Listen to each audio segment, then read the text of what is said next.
Moana 2 is the sequel to Moana.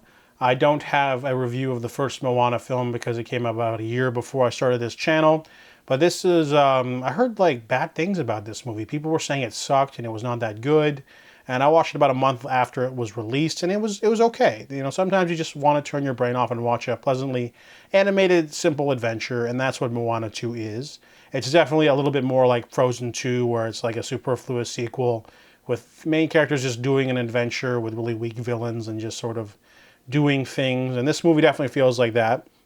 We're following Moana. She's now a wayfinder, and she finds a bowl of another civilization, proof that there are other islands and other communities out there, but she can't find it.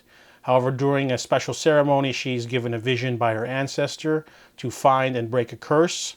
And if she's unable to do that, then her community will essentially die out. So she has to follow a flaming star, so she gets a new team. Moni, he's like a guy who makes tapestries. A woman who's like an engineer who makes all the canoes. And there's a farmer guy who's going to be in charge of the food, as well as Hey Hey and the pig. So they go out there and they have to deal with all sorts of interesting things. I think the best part of this movie has to be the world building, though. There's a lot of new creatures. There's a giant clam monster.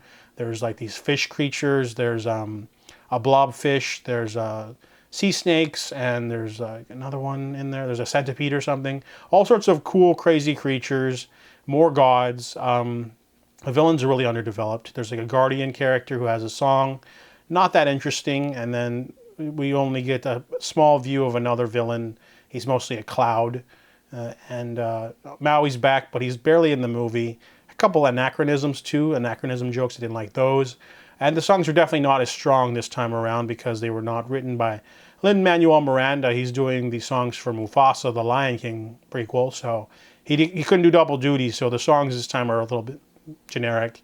But I'm not there for the songs, I'm there for the animation, and the story is fun, it's decent. It gets the job done. It doesn't do anything amazing. It's safe, you know, it's really like made for the money, obviously, but at least it wasn't terrible. So Moana 2, I give it a 6.5 out of 10.